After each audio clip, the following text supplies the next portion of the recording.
안녕하세요. 경제창위 이재한입니다. 이번에는 라이브 방송을 시작하면서 2주 만에 인사를 좀 드리게 되었습니다.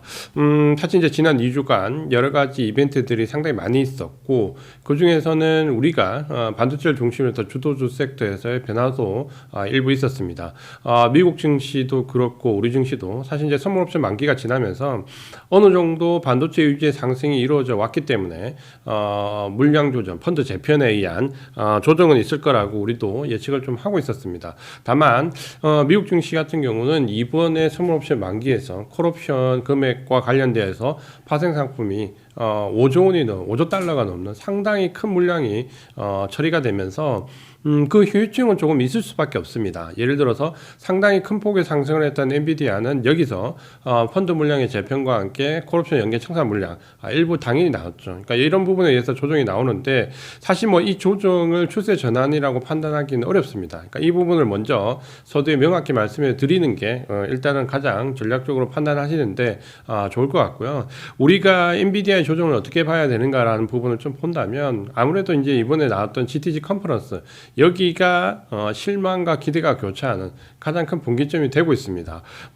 이번에 이제 GTC 컨퍼런스를 통해서 우리가 확인할 수 있었던 점은 가장 큰 전제는 이거죠. 역시 엔비디아의 AI에 대한 장악력, 지배력은 상당히 오랫동안 지속될 수 있다. 이거는 뭐 JP 모건에서도 언급을 했던 부분이고요. 또 한 가지는 AI가 가지는 확장성이 생각보다 훨씬 더 크게 다가올 수 있다는 점. 결국 이제 이 두 가지가 큰 전제가 되는데 그럼에도 불구하고 이 구간에서 엔비디아가 조정을 왜 받느냐라고 보면 저는 이제 크게 두 가지로 봅니다. 하나는 일단 엔비디아가 너무 많이 올랐어요. 너무 많이 상승했기 때문에 이번 선물옵션 만기가 지나면서 분명히 펀드가 재편을 해야 됩니다. 예를 들어서 어떤 펀드들이 있던지 간에 크게 IT 관련돼서 올라왔던 이 물량들이 분명히 종목별 섹터별로 비중 조절이 되어 있을 건데 엔비디아가 워낙 급등을 했기 때문에 대부분 펀드 비중을 다 초과했을 겁니다. 이 물량들이 이번 선물옵션 만기가 지나면서 비중을 맞추기 위한 펀드 재편 물량들이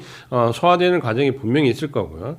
또 한 가지는 이번에 GTC에서 나왔던 엔비디아에 대한 조금 우려감입니다. 뭐 크게 부각될 부분은 아니지만 몇 가지 우려스러운 점이 있었죠. 첫 번째는 이번에 나왔던 다 알고 계시는 GB200 블랙웨일이라 불리는 이 칩이 과연 가격대가 어느 정도 되느냐라는 부분인데 첫날에 언급하지 않았던 젠순항이 결국은 불안감이 커지자 둘째 날에 3만 달러에서 4만 달러 수준 좀 계략적으로 언급을 했죠. 그러니까 이 부분이 약간은 불확실성을 낮췄지만 여전히 가격적인 부분에 대한 부담감이 여전히 존재한다라는 거고 또 한 가지는 이번에 나왔던 블랙웨일 칩을 칩이라 표현하지 않고 플랫폼이라 표현을 했죠. 결국은 이 AI의 확장성을 엔비디아가 플랫폼의 형태로 주도권을 담겠다라는 부분인데 이거는 엔비디아 입장에서는 확장성을 가져갈 수 있지만 사실 우리가 좀 다른 각도에서 보면 공급자로서의 유일한 역할을 했던 엔비디아가 결국은 플랫폼에서 뭐 마이크로소프트, 구글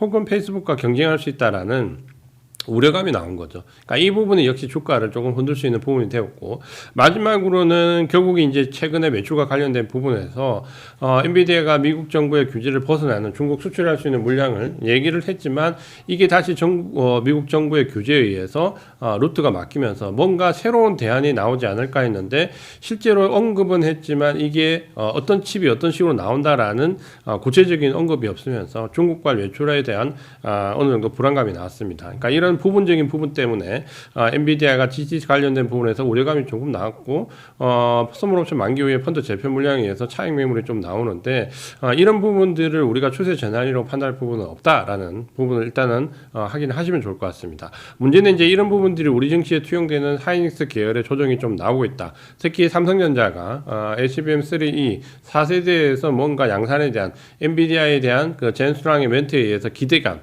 이 부분 때문에 상대적으로 조정을 받았는데 사실 저는 이런 부분은 심리적인 부분이라고 좀 봅니다. 왜냐하면 삼성전자에서 밝혔듯이 HBM에서 그 SK 하이닉스를 따라잡을 수 있는 거는 5세대에서 오히려 6세대로 늦춰졌고요. HBM3E에서 만약에 삼성전자 양산을 한다 하더라도 사실 그 물량은 하이닉스가 채워주지 못하는 공급이 부족한 부분을 어느 정도 채워줄 수 있는 역할이지 이게 수요와 공급이 완전히 뒤집히는 역할 뭐 공급에 의해서 주도권이 바뀌는 역할, 사실 그렇게 보기는 어렵습니다. 또 한 가지는 우리가 이번에 나왔던 젠슨왕의 발표를 잘 보면 결국 HBM3E에서 삼성전자 이전 세대에서 삼성전자 물량을 쓰지 않았다라고 얘기했잖아요. 그리고 지금은 이제 크게 기대를 하고 있다. 그렇다면 이걸 우리가 잘 짚어볼 필요가 있죠. 뭐냐면 결국 1분기에 삼성전자 HBM을 저가형을 제외하고 쓰지 않았다는 겁니다. 그러니까 이걸 역으로 생각하면 하이닉스가 본래 매출의 비중보다는 훨씬 더 많이 공급을 했다는 얘기고, 이것은 1분기 실적에서 하이닉스가 상당히 좋게 나올 수 있다는 반증도 됩니다. 그러니까 우리가 이제 3월달이 마지막 지나가는 국면에서 4월달 들어가면 본격적으로 1분기 실적 시즌에 진입할 건데, 생각보다 SK 하이닉스는 우리가 기대했던 것보다 실적이 좀 더 양호하게 나올 수 있다는 거죠. 그러니까 이 부분을 본다면 하이닉스 계열을 너무 크게 조정을 생각할 필요는 없습니다. 다만 우리도 역시 마찬가지인데, 이번 선물옵션 만기 이후에 SK 하이닉스가 가져왔던 대부분의 펀드 비중이 대부분 초과됐을 겁니다. 왜냐하면 한 분기당 11만원, 12만원대에서 17만원까지 올랐기 때문에 아마 그 부분 때문에 초과한 물량에 대해서 당연히 비중을 줄이기 위한 매도 물량이 나올 거고요. 이거는 차익 매물이라기보다는 제가 볼 때는 펀드 재편 물량에 가깝습니다. 그러니까 요거를 추세 전환이라고 생각할 필요는 없다. 다만 이런 펀드 재편 물량들이 쏟아지는 기간에 성급하게 매수할 필요는 없겠죠. 적어도 외국인들의 펀드 물량이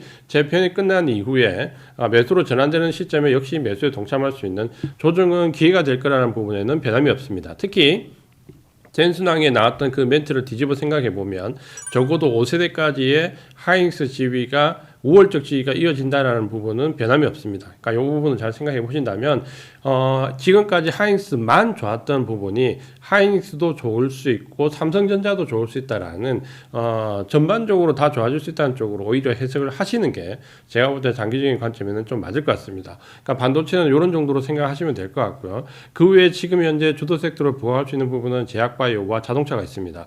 이 제약바이오는 금리 인하에 대한 수혜도 있고 실적에 대한 기대도 있고 뭐 미국 암학회를 앞두고 학계에 대한 모멘텀도 있습니다. 이런 부분들이 반영이 된다라고 하면 역시 실적 기반에 의해서 구조적으로 성장성 이어갈 수 있는 섹터 여전히 된다라고 판단이 되고요. 그 다음 이제 저 PBR 관련된 섹터에서는 이제 주도 섹터 탈락하는 종목들이 나옵니다. 일단 지주사가 먼저 주가 흐름이 좀 나빠졌고요. 은행도 지금은 여기서 외국인 수급이 왔다 갔다 합니다. 반면에 자동차는 현대차를 중심으로 여전히 외국인 수급이 탄탄하게 이어집니다. 이걸 본다면 자동차는 추가 상승의 기회가 있을 것 같고, 특히 우리가 BOJ의 금리 인상 마이너스 금리에서 탈피되면서 상대적으로 수혜를 받을 수 있는 게 자동차와 조선 쪽이 많이 부각이 되고 있죠. IT 제품 일부와 함께. 그러니까 이런 부분들을 본다면 역시 자동차는 여기에 해당될 수 있다. 그렇다면 주도 섹터로서 반도체는 여전히 우리가 관심을 가지고 장기적인 포지션을 끌고 가야 되고요. 여기에 제약바이오와 자동차를 어느 정도 주도적으로 편입시킬 수 있다는 점.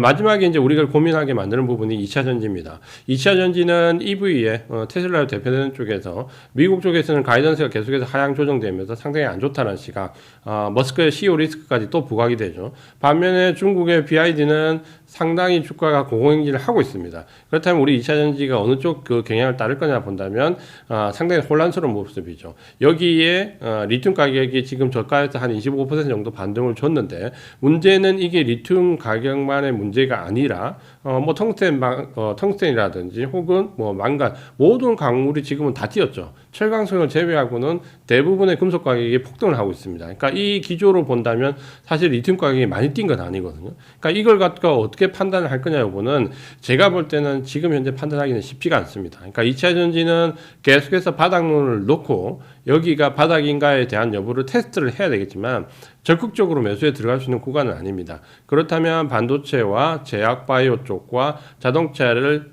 주도 섹터로 잡으시고, 2차 전지는 소규모 정도의 매수를 한 이후에 향후 흐름을 추가로 보시면서 추가 매수 관점으로 집권하시는 전략이 일단은 유효할 것 같습니다. 그러니까 이런 부분들이 지금 현재 이번 주 다음 주간에 흘러갈 구도고요. 일단 FMC를 넘어서고 BOG를 넘어서고 나면 매크로적인 부분보다는 아마 실적 기반, 개별 종목 모멘텀 기반으로 바뀔 겁니다. 특히 이제 3월 말이 지나고 나면 실적 기반으로 넘어갈 텐데, 그렇게 본다면 오히려 반도체는 좀 더 주목할 필요가 있습니다. 이번에 삼성전자 모멘텀도 상당히 강했지만 여전히 하이닉스 모멘텀을 이어줄 수 있다는 관점을 꼭 견지를 하시고요. 반도체는 우리가 단기적으로 생각해서는 안 됩니다. 적어도 올해 하반기, 내년 상반기, 중반기까지도 이 모멘텀이 이어질 수 있다는 관점. 다만 그 안에서 주도권이 삼성전자, 하이닉스가 계속 옥신각신 하겠지만 강조드린 대로 상반기까지는 하이닉스 중심으로, 그리고 상반기 이후 하반기로 넘어가면서부터는 삼성전자 계열로 이렇게 크게 잡으시고 양쪽을 비율 조절을 잘 해 가시면서 함께 가져가는 전략이 저는 좀 유효하다고 보여집니다. 이번 한 주도 상당히 어려운 구간에서 증시가 움직였는데 우리 증시가 만약에 여기서 디커플링이 난다면 저는 이제 하방보다는 상방이라고 보고 있습니다. 외국인 수급이 선물옵션 만기 이후에 펀드 재편 물량에 의해서 일부 매도가 나오지만 이것은 추세적인 움직임이라기보다는, 혹은 차익 매물이라기보다는 저는 펀드 재편 물량이 가깝다라고 봅니다. 그렇다면 외국인들의 큰 매수세는 이어진다라고 보면 여전히 주도 섹터 위주로 계속해서 상방적 공략, 하지만 외국인 수급을 봐가면서 속도 조절하는 구간, 지금은 이런 정도 구간으로 이해를 하시면 될 것 같습니다. 시장이 어렵지만 지금은 계속해서 긍정적으로 보시고요. 우리가 오랫동안 하방을 겪었지만 지금은 오히려 적극적으로 주식을 관심을 가지고 매수에 들어가야 되는 시점이라는 데는 변함이 없습니다. 조정을 추세 전환으로 생각하지 마시고 겁먹지 마시고 여기서 적극적으로 주도 섹터를 계속해서 눌림목을 공략해 나가는 전략 말씀을 드리면서 이번 주 경제창 위 투자 전략은 여기까지 말씀을 드리고 다음 주 토요일 다시 찾아뵙도록 하겠습니다. 이재현이었습니다.